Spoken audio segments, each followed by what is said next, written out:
15 años. Ese es el tiempo que ha pasado desde la última vez que Florencia me llamó mamá, sin que su voz destilara hielo.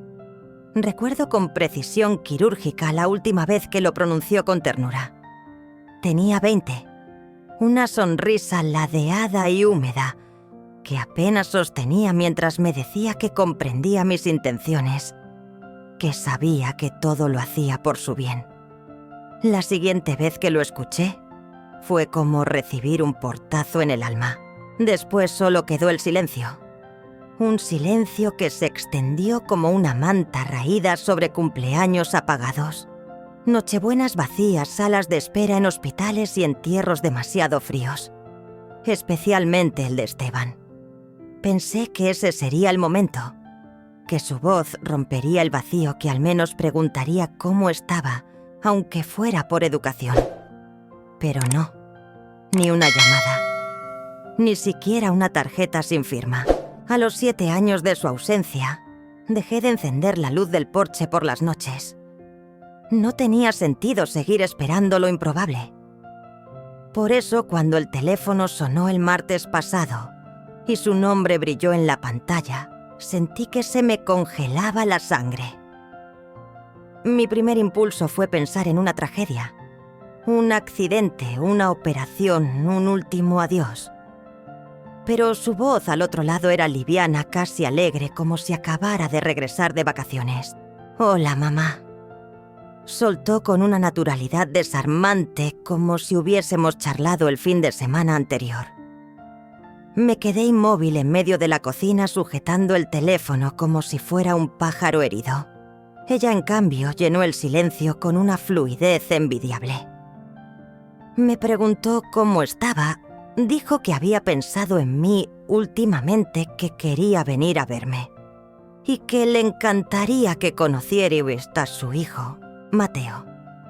Pronunció su nombre como si fuera alguien que formaba parte de mi vida, como si esos 8 años que llevaba respirando hubiesen estado también tejidos en mi historia.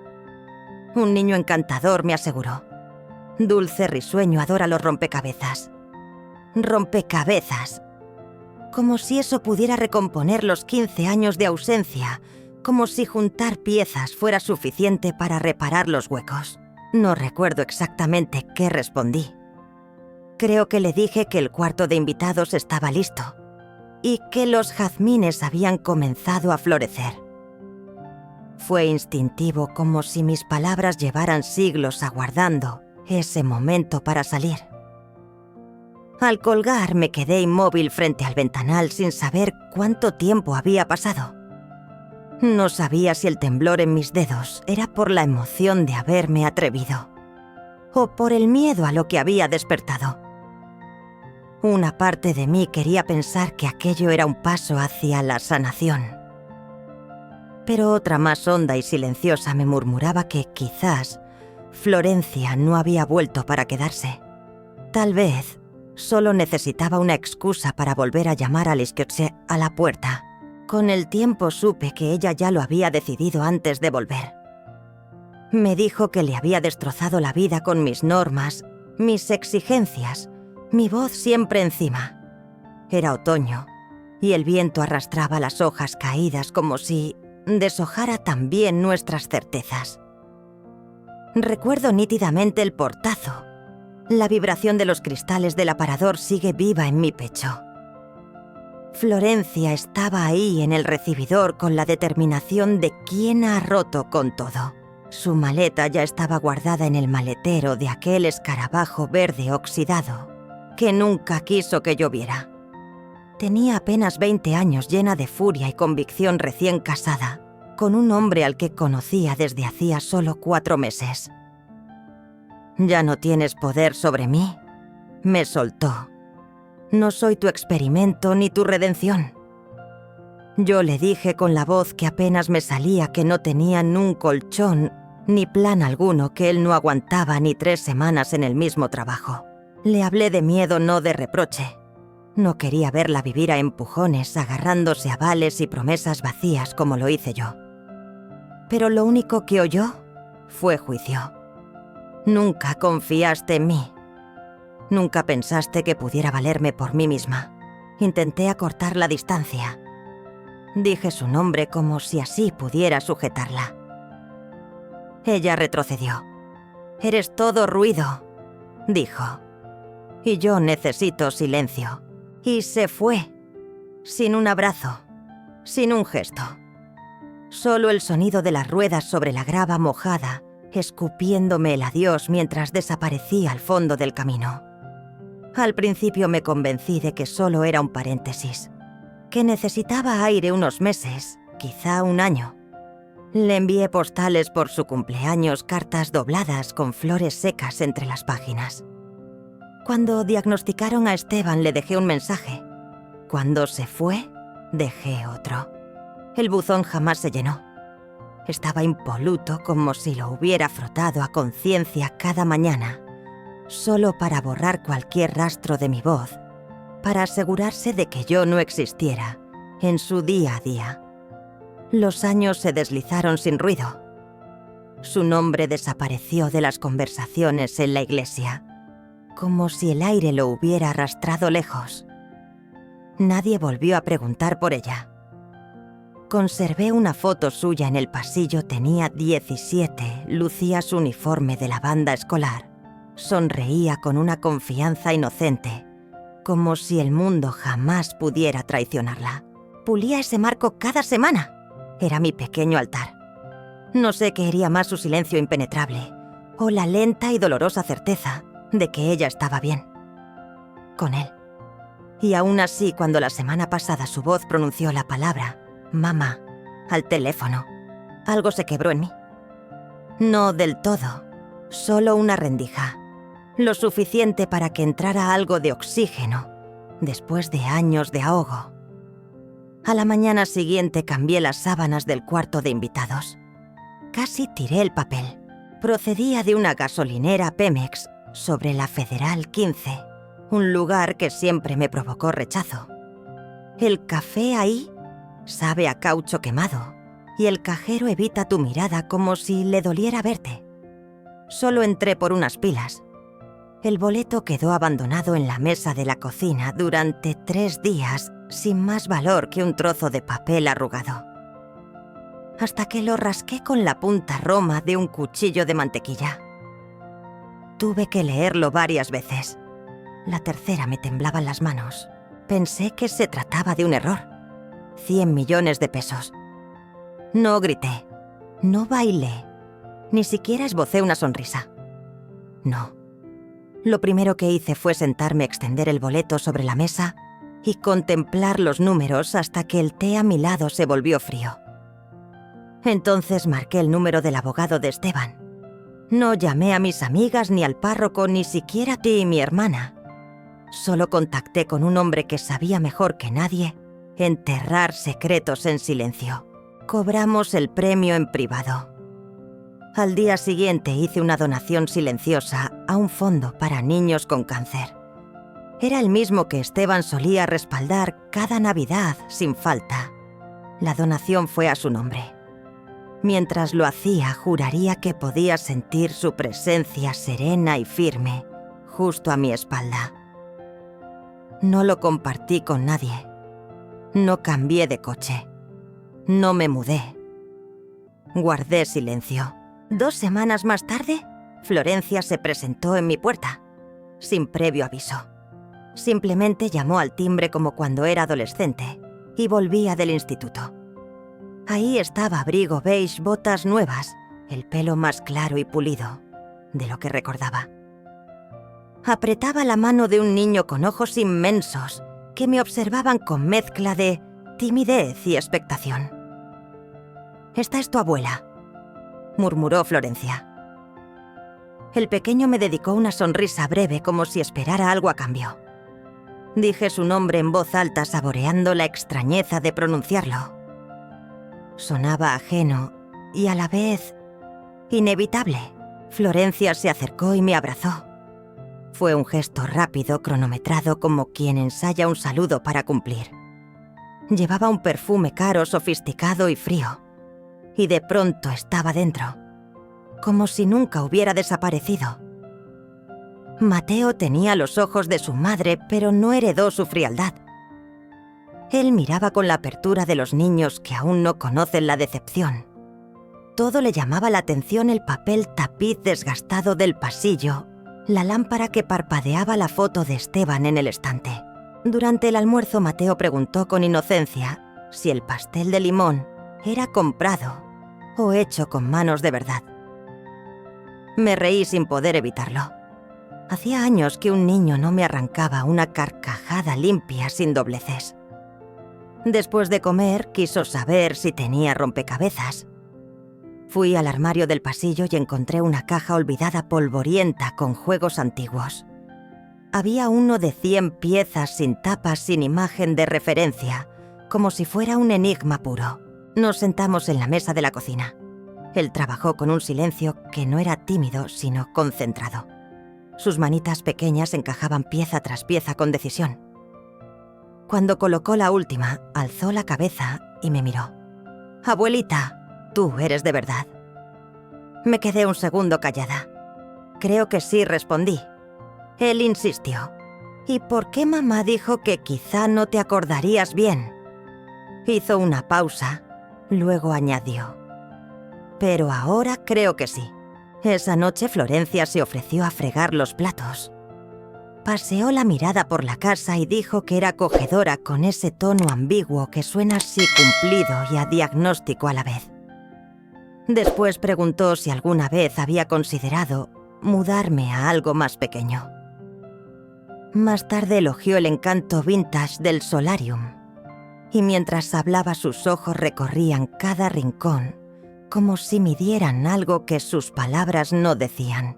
Quise creer que vino por mí, que quizá la ternura de Mateo había resquebrajado algo en ella, que había recordado a la mujer que una vez fui para ella. Pero su voz, aunque suave, venía cargada de otra intención.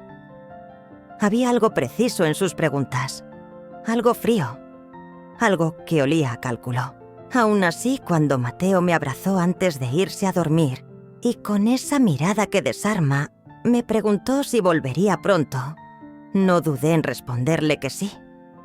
Lo dije sin pensarlo, sin dejar espacio a la duda. A la mañana siguiente, Florencia me sirvió un café con esa sonrisa que no siempre significa lo que parece. Mientras removía lentamente la taza, me miró y preguntó con voz suave si alguna vez me había planteado crear un fideicomiso para la familia. Apoyó su mano sobre la mía, cálida pero decidida, y añadió: «Tú no necesitas tanto, ¿verdad, mamá?». Lo dijo sin agresividad, sin exigencia, como si estuviera enunciando una verdad inapelable, no pidiéndome algo. Estábamos en el solarium. La luz de la tarde atravesaba los cristales formando franjas doradas sobre el suelo. Afuera, Mateo jugaba en el jardín persiguiendo piñas con la misma intensidad que si fueran joyas escondidas. Su risa aguda y limpia se colaba por la ventana entreabierta como un recuerdo feliz que no quería desaparecer. Florencia había estado extrañamente callada esa mañana, más pendiente de mis gestos que de mantener una conversación. Pensé que quizá estaba reuniendo fuerzas para decir algo importante, y tal vez era justo eso. Digo, estás a gusto aquí, no tienes todo lo que podrías necesitar. No dijo más. Su pulgar acariciaba con lentitud el dorso de mi mano, un gesto aparentemente tierno, pero que llevaba el peso de una intención. Siempre ha sido así, meticulosa, prudente, peligrosa en su forma más delicada. No dije nada. Le permití que llegara sola a donde necesitaba llegar. Es solo que Mateo está creciendo tan deprisa y Joaquín y yo... Bueno, hemos estado buscando algo más cerca del colegio. Pero el mercado está imposible. Las rentas se han disparado. Así, su voz bajó el tono como si hablara para sí misma, como si no quisiera empujarme, solo dejar caer una idea. Pensábamos que si lográsemos un pequeño empujón, una ayudita nada grande, quizás para la entrada podríamos... Se interrumpió. No sé si porque había dicho más de lo que debía o exactamente lo que se proponía decir. Le pregunté si Joaquín seguía trabajando. Vi cómo se le endureció la mandíbula antes de forzar una sonrisa. Está entre proyectos, dijo con aire despreocupado.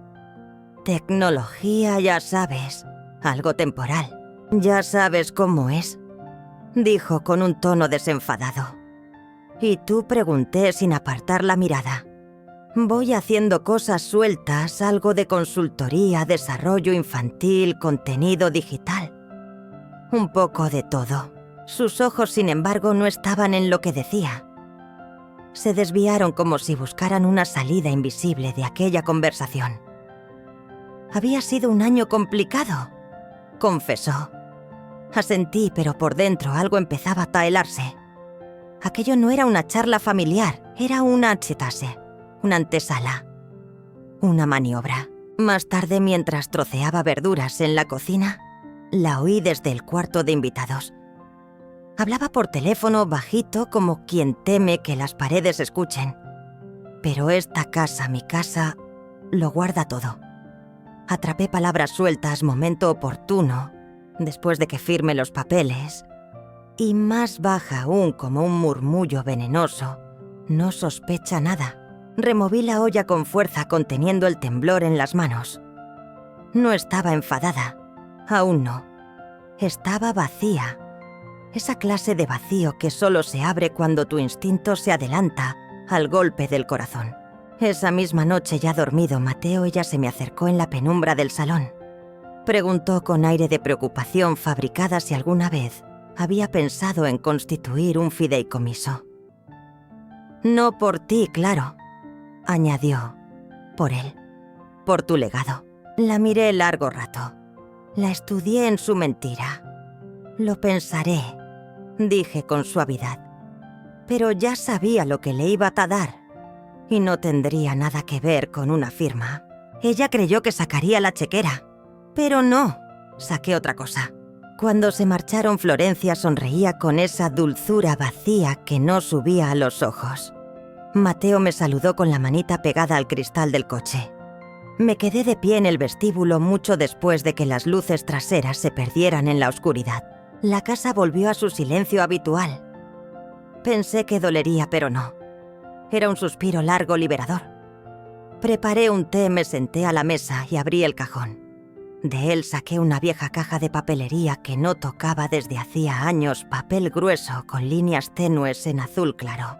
Pensé en lo que podía escribir: rabia, decepción, tristeza.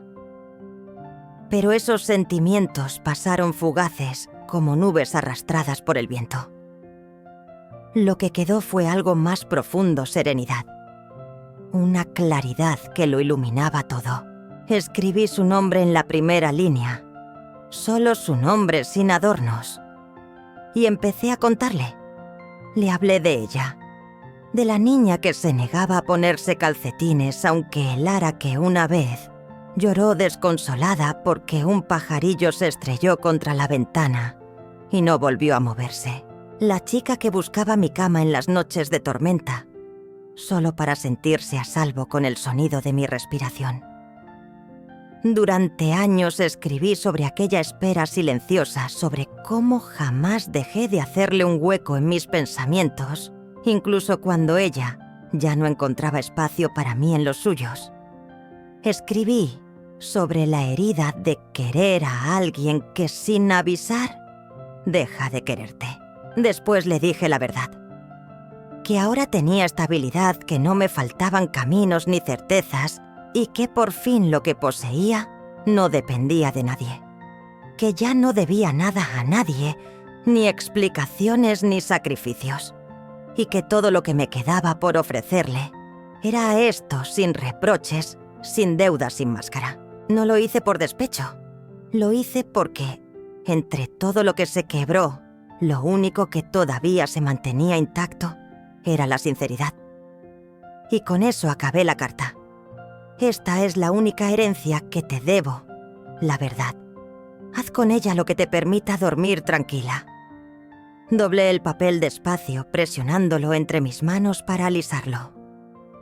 Luego fui por aquel libro que Mateo olvidó, el Atlas de los lugares invisibles, y deslicé el sobre entre las páginas del inicio.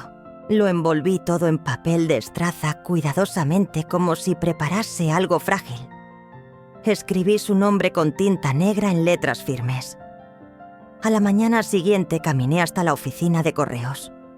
La mujer del mostrador me preguntó si quería contratar seguro o seguimiento. Negué suavemente. No hace falta, dije. Llegará donde tiene que llegar. Y por un momento creí que aquello era el punto final.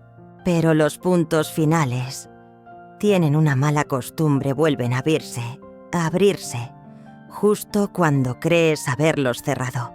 Lo leyó en el aeropuerto, lo sé con absoluta certeza. Porque me llamó sin pronunciar palabra. Solo escuché su respiración entrecortada, apresurada, cargada de algo que no supe si era rabia o llanto. Y luego el clic seco de una desconexión. Ni un mensaje, ni un adiós, ni un lo leí. 10 minutos más tarde, volvió a sonar el móvil. «Te crees muy lista, ¿verdad?», dijo al otro lado. Su voz vibraba como una cuerda demasiado tensa a punto de romperse. «¿Piensas que escribir esa carta te convierte en alguien decente?». No intento ser decente. «Florencia», murmuré sin subir el tono. «Entonces, ¿qué fue? Un sermón disfrazado de despedida elegante. Una de tus puestas en escena. ¿De verdad piensas que regresé por dinero?». «No fue así», respondí sin agresividad, solo con esa claridad que llega cuando ya no queda nada por fingir. «Has venido a cobrar». El silencio que vino después se alargó espeso. Al otro lado del teléfono, su orgullo herido respiraba con dificultad. «No tienes ni la más remota idea de lo que ha sido mi vida», soltó al fin. «No puedes seguir ahí en tu casita perfecta creyendo que entiendes mis decisiones». «Tienes razón», concedí. «No conozco tus batallas, pero sí conozco las mías. Sé lo que dolía poner un plato más cada acción de gracias esperando por ti. Sé lo que fue no recibir ni un solo mensaje mientras tu padre agonizaba. Tú no puedes soltar el pasado», espetó como si así pudiera quitarse de encima todo. «Ya lo solté», respondí con serenidad. «Precisamente por eso escribí esa carta. No para herirte, no para juzgarte, solo para decir al fin lo que durante años nadie tuvo el valor de decir en voz alta». La verdad, rió con desprecio. «¿Tú crees que eso fue la verdad?». Hubo una pausa. Esta vez más larga, más fría. «Eres una mujer helada», dijo al fin casi con lástima. «Te crees superior, pero solo estás resentida». «Lo intenté, Florencia. Te juro que lo hice. Llevé a Mateo a verte, llamé a tu puerta. Y tú me la cerraste sin dudar». La abrí y respondí. «Lo que pasa es que no te gustó lo que viste en la mesa». Colgó otra vez. Sin un adiós, sin un te entiendo, sin un lo siento. Esa noche busqué un sobre limpio. Coloqué dentro el libro ilustrado que Mateo había dejado en la entrada con los bordes ya doblados de tanto abrirlo. Y añadí una tarjeta pequeña, escrita con letra firme. «Querido Mateo, nunca dejes de explorar. El mundo es inmenso, y tú también lo eres. Con cariño, tu abuela». Lo envié al amanecer del día siguiente, sin remitentes, sin adornos, solo mi letra decidida, sin temblores. Compré un refugio junto al lago de Chapala, modesto, acogedor, rodeado de pinos altos y un silencio escogido por mí. No fue una huida impulsiva, sino un plan madurado, durante meses, tejida en secreto lejos de cualquier juicio ajeno. La casa tenía un tejado inclinado y un porche apenas lo bastante grande para 2 mecedoras, pero al verla, supe que me aguardaba desde siempre. Desde allí, el lago se extendía como un espejo de plata al atardecer. Había una estufa de leña y estanterías vacías que por fin podía llenar de libros sin pedir permiso. No empaqué todo, solo lo esencial. El sillón preferido de Esteban, mis tazas para el té, la colcha que cosió mi madre con hilos de paciencia. Lo demás lo regalé o lo dejé atrás. Comenzar de nuevo implicaba soltar lo que pesaba, lo que me recordaba constantemente que no era bienvenida. Durante la primera semana dormí con la ventana entreabierta para que el viento acariciara mi rostro. Puse ópera a todo volumen como en los años felices. Preparé té a medianoche solo porque me apetecía. Caminé descalza por la cocina sin miedo a interrumpir a nadie. Los miércoles invité a 3 mujeres del pueblo a tomar té. Nos reíamos como niñas. Jubiladas sí, charlatanas también. Hablamos de libros del clima de lo absurdo que es buscar pareja a los 60. Ninguna quiso saber qué dejaba atrás. Y eso fue un alivio. Con el paso del tiempo, me ofrecí como voluntaria en la biblioteca del pueblo. Nada grande, solo colocar libros, ayudar a los niños a encontrar historias, recomendar viejos títulos que me salvaron en otros inviernos. El trabajo era sencillo, quizá invisible para muchos, pero para mí fue un ancla. Me dio estructura, sentido. Me devolvió la capacidad de pertenecer sin mendigar afecto. Nunca más supe de Florencia. Ni una carta, ni una llamada. Nada. Pensé que ese silencio me partiría en 2, pero no. Fue como aprender a respirar a una altura distinta, incómodo al principio, pero liberador. Como si al fin pudiera llenar los pulmones con un aire que no tuviera nombre ni reproche. Un aire que por primera vez en mucho tiempo elegía yo. Entonces, una tarde, cualquiera llegó un sobre pequeño sin sello, con la letra infantil de Mateo garabateada en el frente. Dentro había un dibujo hecho con ceras, 2 figuras cogidas de la mano. Abuelita, Paz, yo. Era de esos sobres sencillos que se usan para notificaciones escolares o facturas impersonales sin remitente.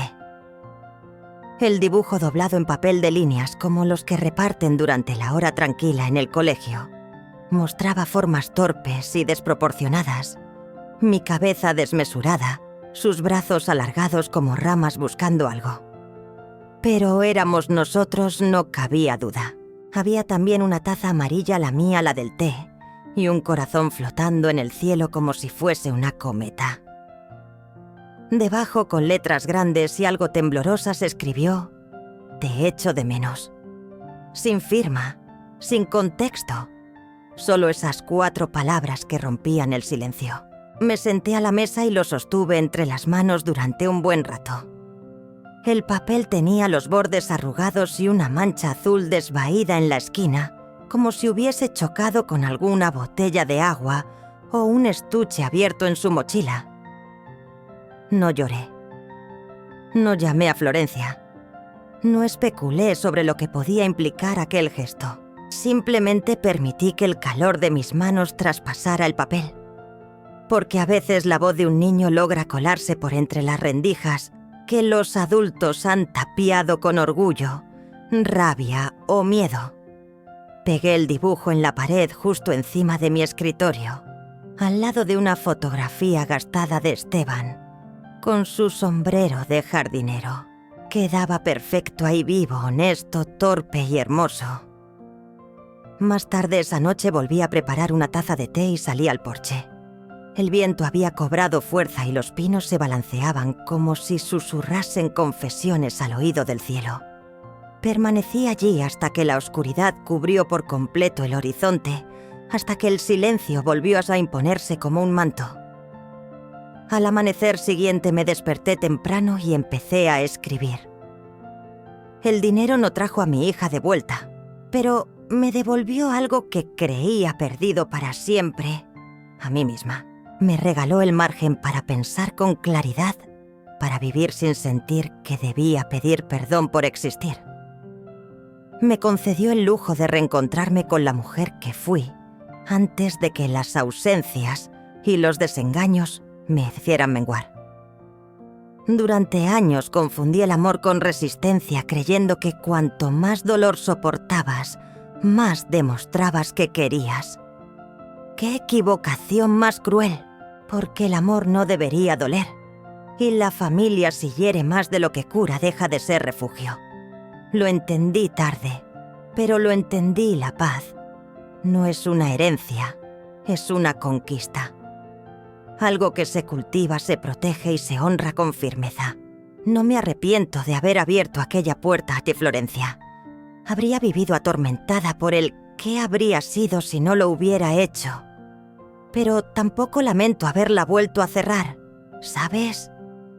Porque descubrí que para ella mi bienvenida era simplemente una rendición. Todavía hay días en los que su recuerdo me visita.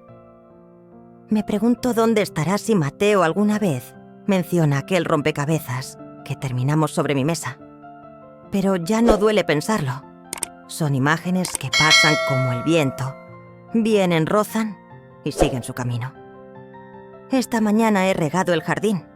El romero se ha afianzado con fuerza en la tierra y las hortensias comienzan a brotar de nuevo. Me quedé quieta observando cómo el aire agitaba las ramas y entonces las campanillas del porche comenzaron a cantar. No era una melodía alegre, era serena, como si el viento por fin también supiera que he recuperado la calma.